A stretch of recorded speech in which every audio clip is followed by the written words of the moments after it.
Assalamualaikum warahmatullahi wabarakatuh. Kelas 10. Apa kabar hari ini? Semoga selalu sehat dan selalu ada dalam lindungan Allah ya. Amin. Nah, hari ini adalah bahasan terakhir di bab hakikat ilmu kimia, yaitu tentang materi berdasarkan komposisinya. Nah, masih ingat? Kemarin kita ulang lagi ya. Materi berdasarkan wujudnya ada padat, cair, dan gas. Kemudian berdasarkan sifat materi ada sifat fisika, ada sifat kimia. Berdasarkan perubahannya, materi itu ada perubahan fisika dan perubahan kimia. Nah, terakhir berdasarkan komposisi, materi itu ada zat tunggal dan ada campuran. Zat tunggal ada unsur dan senyawa, campuran ada campuran homogen dan campuran heterogen. Oke. Nah, materi itu adalah, masih ingat, sesuatu yang mempunyai massa dan menempati ruang. Jadi segala sesuatu yang mempunyai massa dan menempati ruang itu adalah materi. Oke, nah tadi materi berdasarkan komposisi ada apa?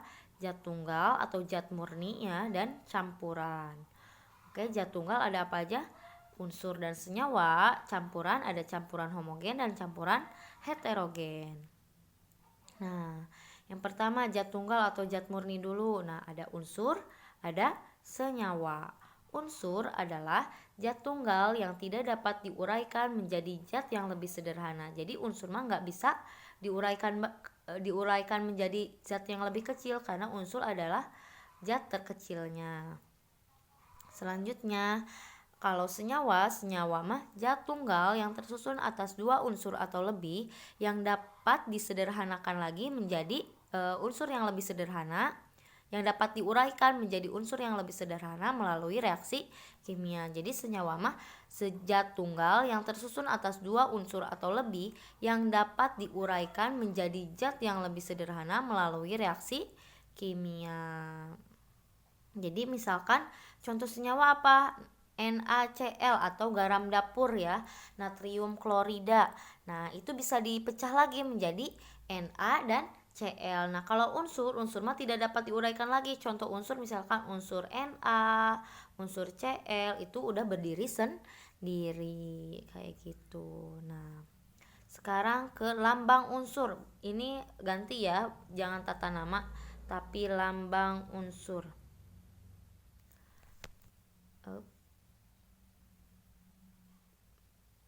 Biar enak, lambang unsur. Lambang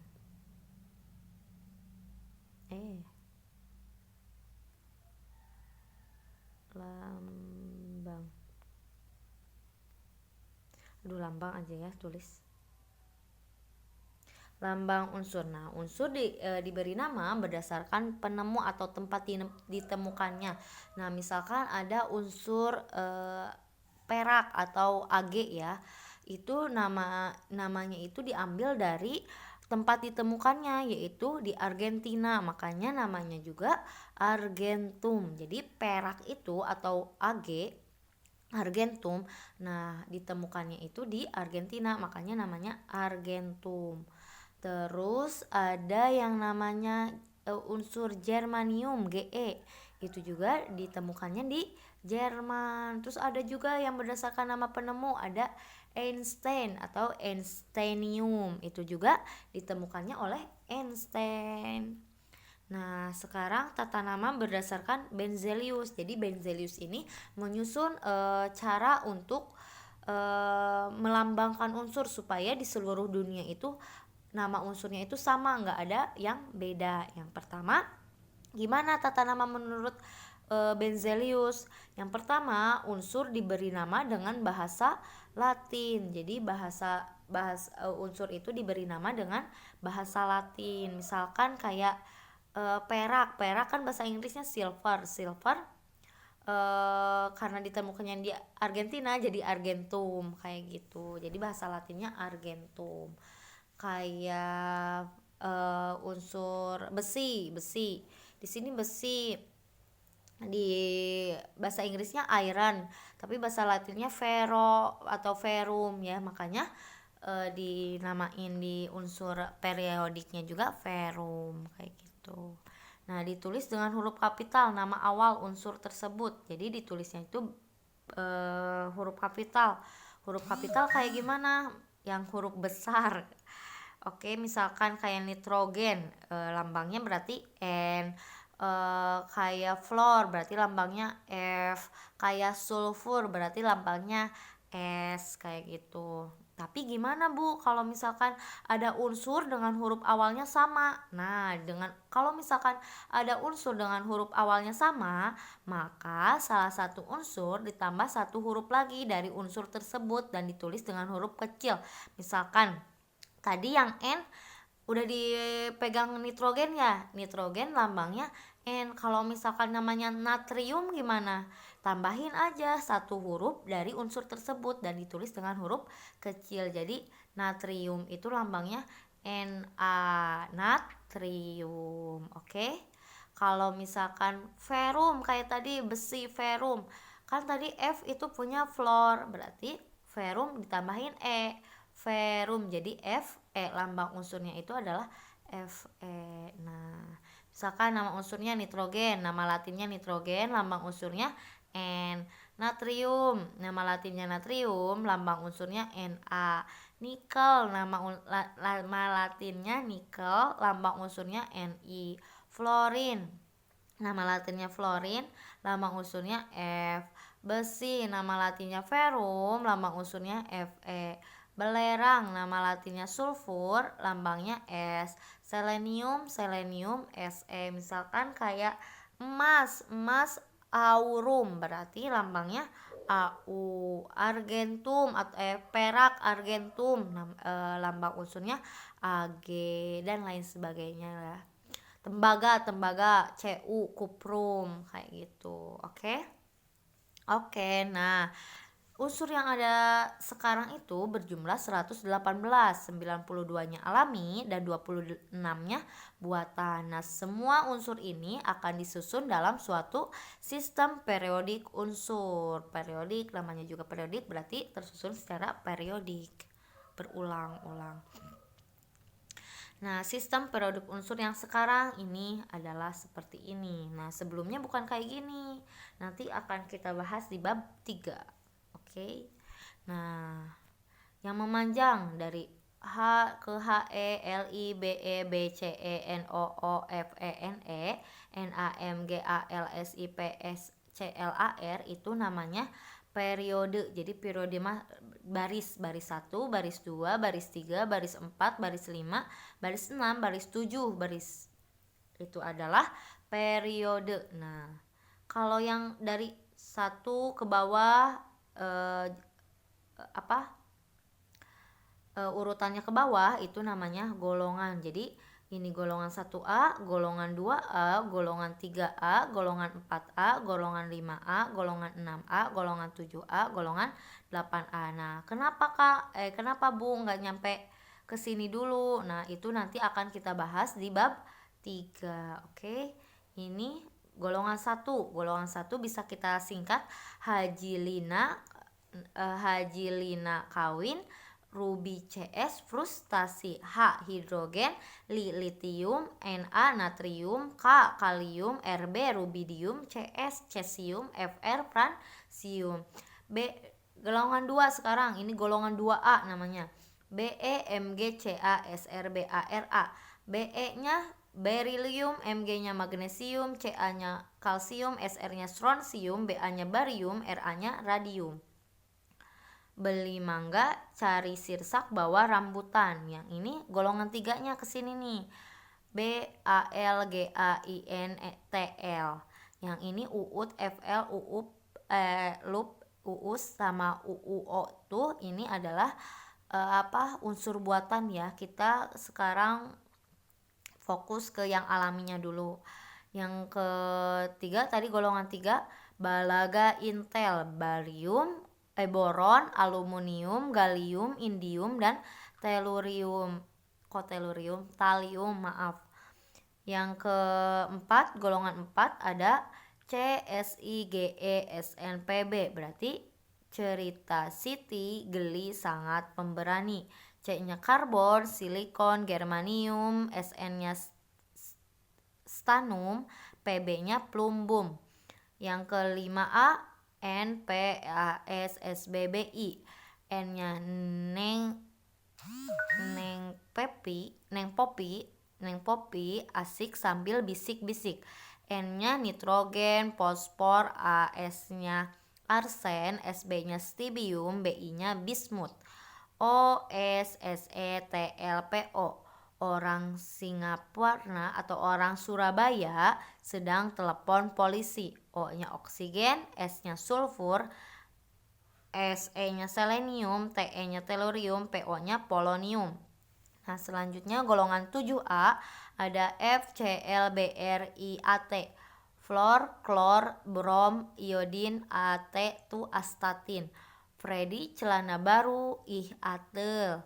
Terus golongan 8A nya He, Ne, Ar, Kr, Xe, Rn, helium, neon, argon, krypton, xenon, radon. Heboh negeri Arab karena serangan radon. Itu biar mudah ya untuk menghafalnya. Nah, ini usus 1A, Hajilina kawin RoBCS frustasi, hidrogen litium, natrium kalium, rubidium, cesium dan francium. Golongan 2A, beli mangga, cari sirsak, bawa rambutan, berilium, magnesium, kalsium, strontium, barium dan radium. Unsur 3A, balaga, intel, boron, aluminium, gallium, indium dan thallium.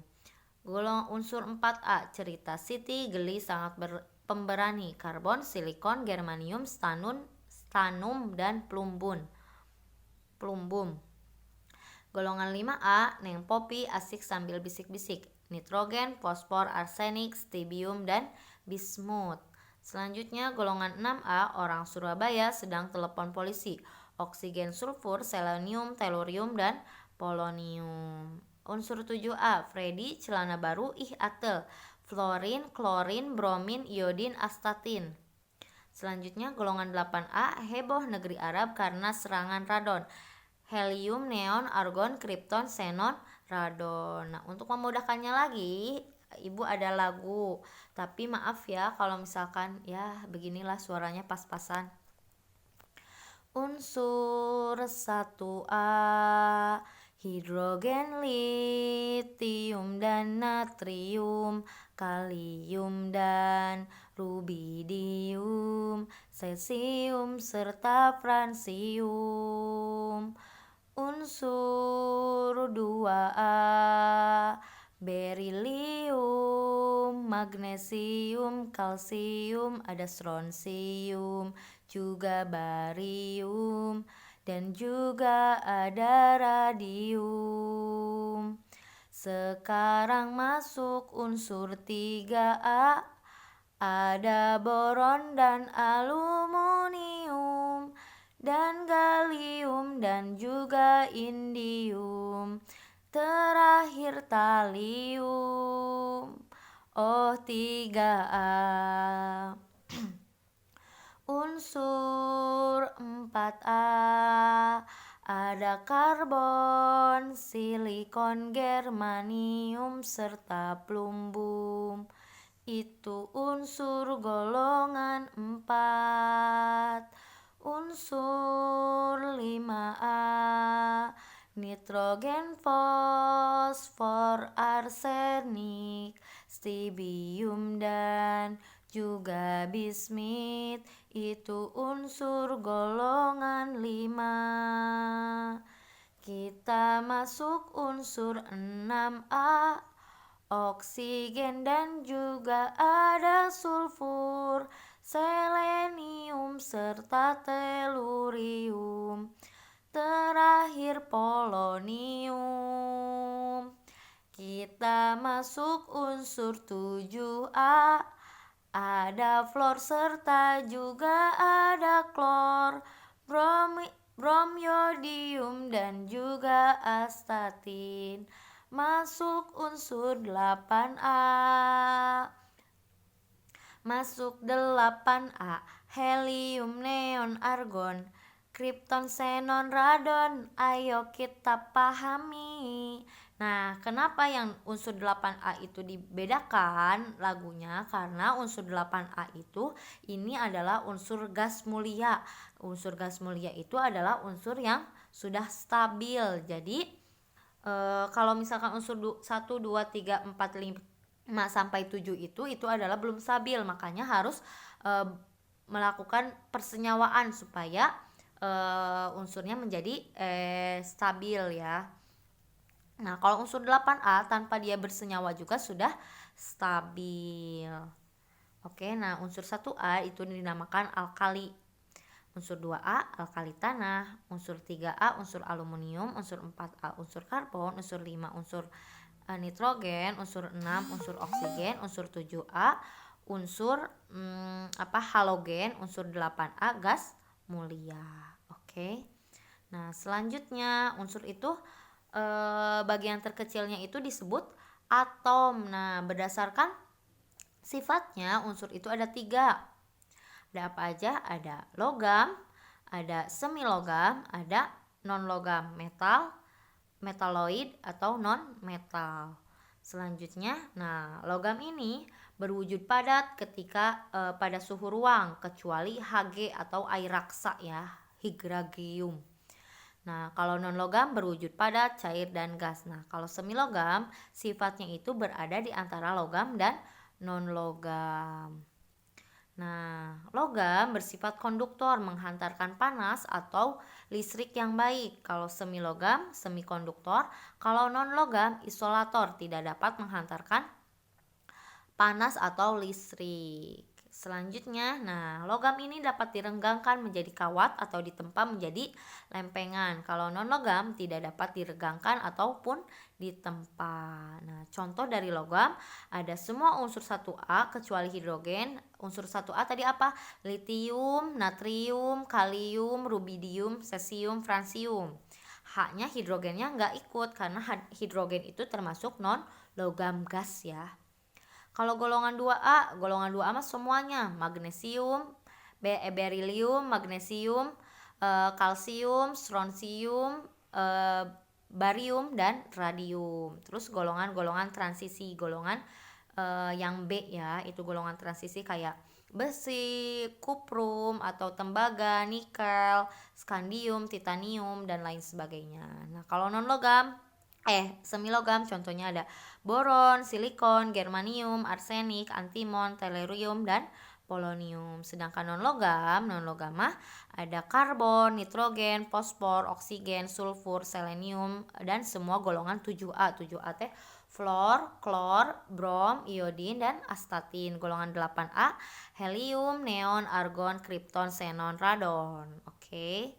Nah, ini adalah di dalam sistem periodik. Nah, H yang warna pink ini adalah non logam. Yang warna ungu adalah logam dan yang non metaloid atau semi logam masih sedikit ya. Nah, ini ada sifatnya ada di antara logam dan non logam. Oke. Nah, oke, selanjutnya. Nah, kegunaan unsur. Unsur digunakan untuk apa aja sih? Ada gas helium. Gas helium pengisi balon udara. Terus ada iodin. Iodin itu adalah antiseptik untuk luka. Iodin itu ada di betadin. Besi dan tembaga ada di perkakas rumah tangga seperti rak yang terbuat dari besi, terus pagar, terus ada kabel. Isi kabel itu adalah tembaga ya. Terus ini ada apa sih namanya? Gelas yang terbuat dari tembaga dan lain sebagainya. Banyak pokoknya fungsi dari besi dan tembaga maya. Nah, kemudian strontium. Strontium itu memberikan warna merah pada kembang api. Nah, kembang api ketika dinyalakan ada warna merahnya, berarti itu adalah unsur strontium. Nah, yang terakhir ada uranium. Uranium ini adalah bahan bakar reaktor nuklir. Nah, ini ketika di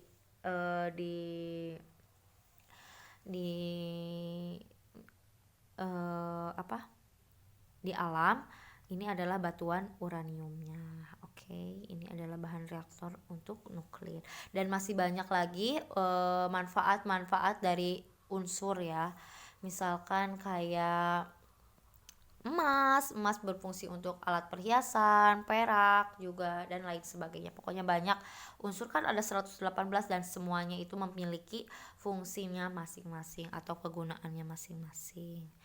Nah, ini adalah masuk ke senyawa. Senyawa, bagian terkecil dari senyawa adalah molekul. Tadi senyawa itu adalah zat tunggal yang tersusun atas dua unsur atau lebih yang dapat diuraikan menjadi zat yang lebih sederhana. Nah, ciri-ciri senyawa mah tersusun atas dua unsur atau lebih, terus dapat diuraikan menjadi unsur pembentuknya melalui reaksi kimia. Yang ketiga, perbandingan massa penyusunnya itu tetap. Nah, maksudnya gimana nanti? Kemudian sifat senyawa berbeda dengan unsur pembentuknya. Nah, contohnya itu ada NaCl, H2O atau air, CH3COH, cuka, P2O5 di fosfor, pentaoksida, CO2, karbon dioksida. Nah, untuk tata nama senyawa nanti di bab terakhir kita akan membahas tentang tata nama senyawa. Oke, nah ini natrium klorida NaCl. Nah, perbandingan massa dan penyusunnya tetap. Gimana maksudnya? NaCl garam dapur yang dapat memberikan banyak manfaat ya. Nah, perbandingan massa dan penyusunnya tetap. Nah, NaCl disusun atas satu atom natrium dan satu atom klorida yang membentuk NaCl. Sifat senyawa berbeda dengan sifat unsur pembentuknya. Unsur pembentuknya tuh Na itu mudah meledak. Cl itu gas yang sangat beracun. Tapi ketika sudah membentuk senyawa NaCl, sifatnya itu berubah menjadi banyak manfaatnya, enggak daripada madaratnya ya. Karena sifat senyawa itu berbeda dengan unsur pembentuknya. Misalkan lagi ada air. Air itu untuk memadamkan api. Nah, perbandingan massa penyusunnya itu terdiri dari 2 atom hidrogen dan 1 atom oksigen, H2O. H2 2 atom H, O-nya 1 atom O.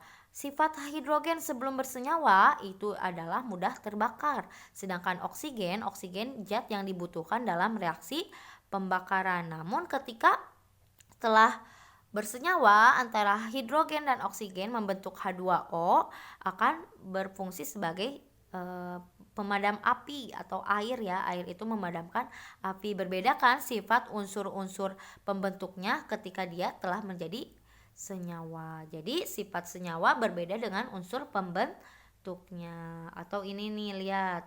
Na dan O membentuk Na2O, itu bersenyawa. Nah, contoh lain ada hidrogen, gas hidrogen H2, terus ada gas klorida, klorin, terus ada CH4 ini pembentuk gas metana ya, hidrokarbon.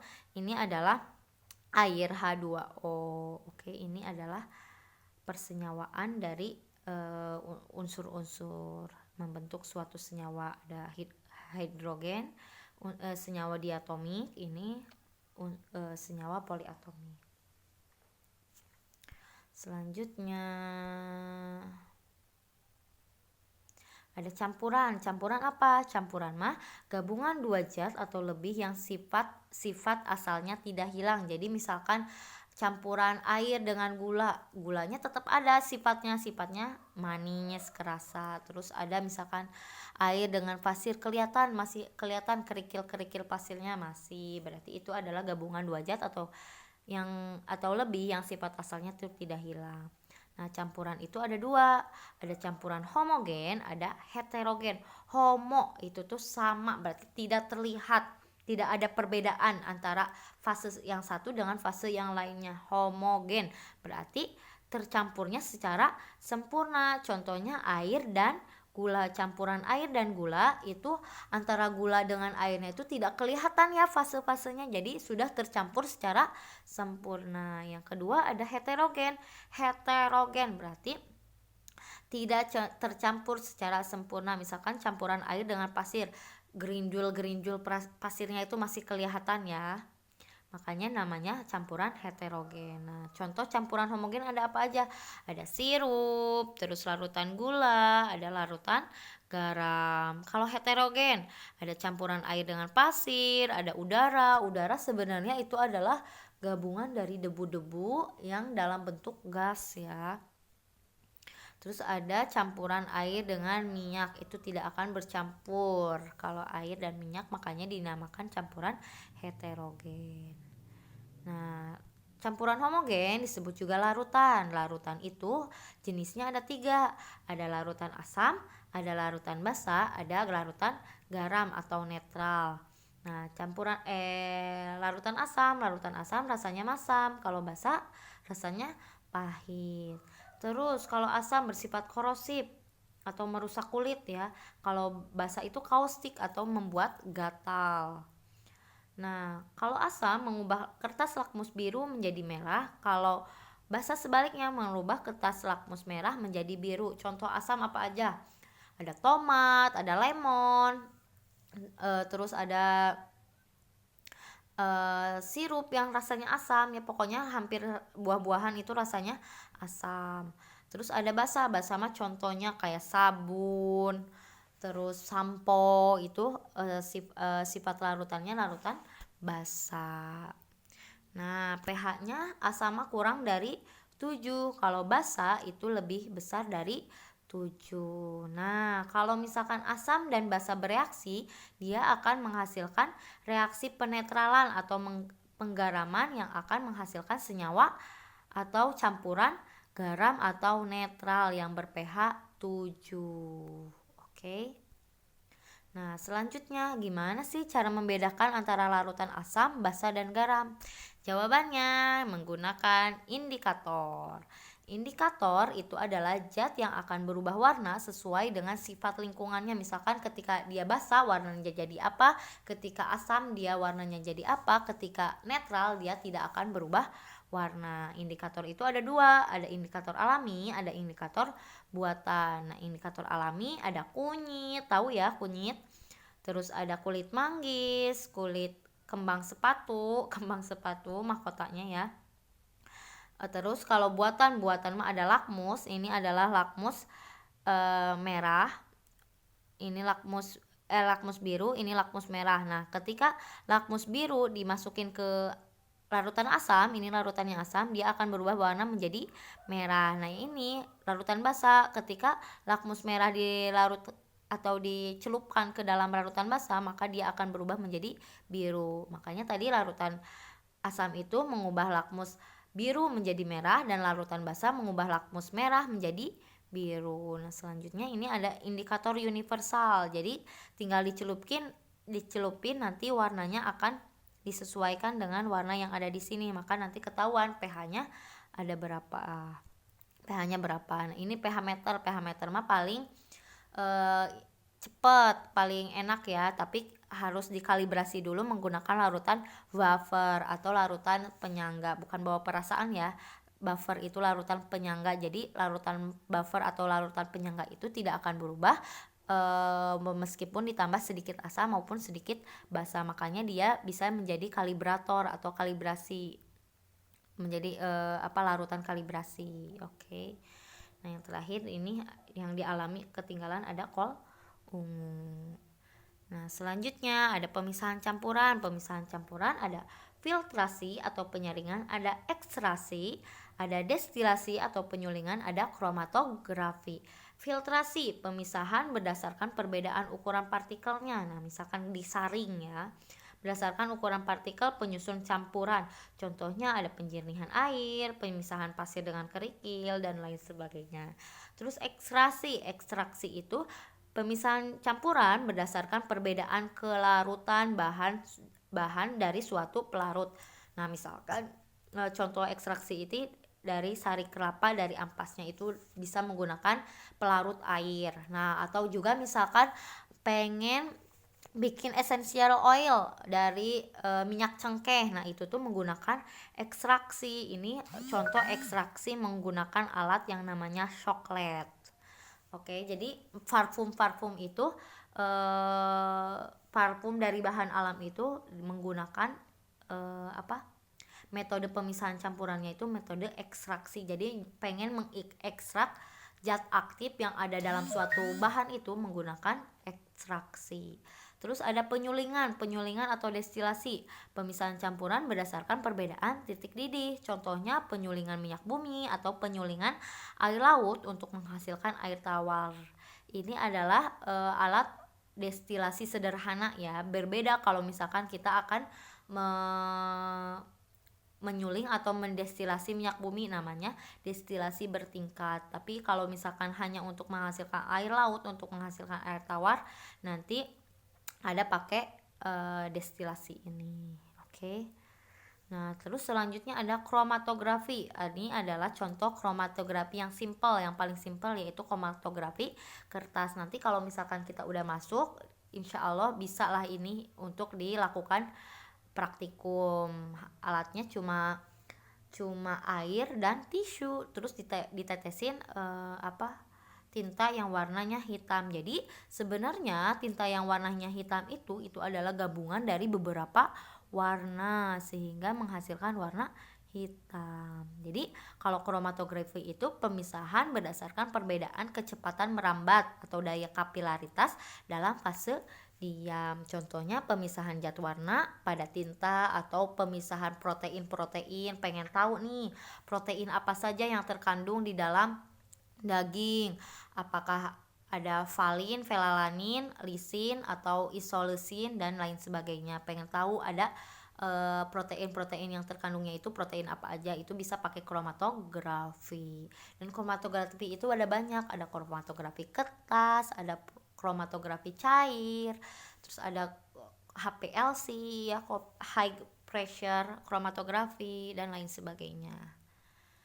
Nah, ini filtrasi, contoh filtrasi ada kertas saring, disaring ya, terus campurannya pengen dipisahin antara endapan dan larutannya. Nanti di sini filtrat atau larutan, di sini residu berupa endapan.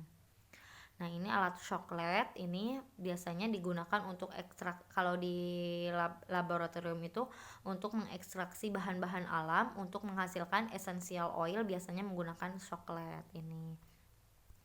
Terus ini adalah destilasi untuk menghasilkan misalkan memisahkan antara alkohol dengan air, itu bisa menggunakan destilasi karena nanti yang menguap duluan itu adalah alkoholnya. Titik didih alkohol lebih rendah dibandingkan dengan air. Titik didih alkohol paling 70 derajat, sedangkan air 100 derajat. Jadi akan terpisah ketika dengan proses penguapan ya. Alkohol dulu yang menguap berdasarkan titik didihnya, nanti alkoholnya terpisah, di sini tinggal airnya saja. Itu adalah contoh prinsip dari destilasi. Nah, ini dari kromatografi. Tadi dititikinnya cuma tinta yang warna hitam, spidol hitam. Tapi nanti bakal kepisah menjadi berbagai warna karena hitam itu adalah campuran dari beberapa warna. Oke, ini adalah perbedaan unsur, senyawa, dan campuran. Jadi perbedaan unsur, senyawa, dan campuran, yang unsur mah zat tunggal yang tidak dapat diuraikan menjadi zat yang lebih sederhana. Kalau senyawa mah zat tunggal yang dapat diuraikan, kalau campuran mah zat yang dapat diuraikan. Terus kalau unsur mah terdiri atas satu komponen, kalau senyawa tersusun atas dua komponen atau lebih unsur.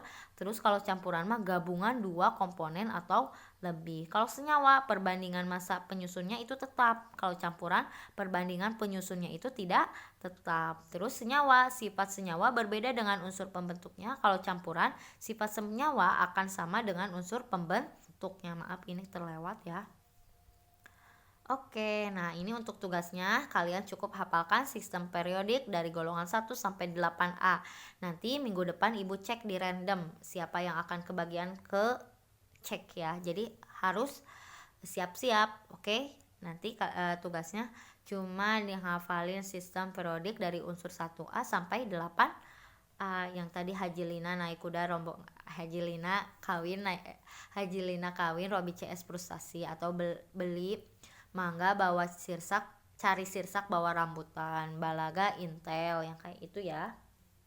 Tapi kalau bisa mah Haji Lina naik kuda rombongan Kaisar Prancis, atau enggak Haji Lina kawin Robi CS frustasi. Nah, H-nya hidrogen, inget-inget lambangnya. Terus namanya apa? Litium, Na natrium. Terus kalium, K Robi CS, rubidium, cesium, francium. Terus berilium, magnesium, kalsium, strontium, barium, radium, kayak gitu. Kalau bisa mah ya, oke. Nanti minggu depan ibu cek. Nah, kalian jangan takut, pokoknya mah berusaha aja dulu. Ibu nggak bakalan marah kalau misalkan kalian nggak bisa. Cuma kalau misalkan nggak ada usaha, itu mah beda lain lagi ya. Pokoknya yang penting mah ada usaha dulu, oke? Oke deh, hari ini cukup sampai di sini dulu. Mohon maaf bila banyak kesalahan. Assalamualaikum warahmatullahi wabarakatuh.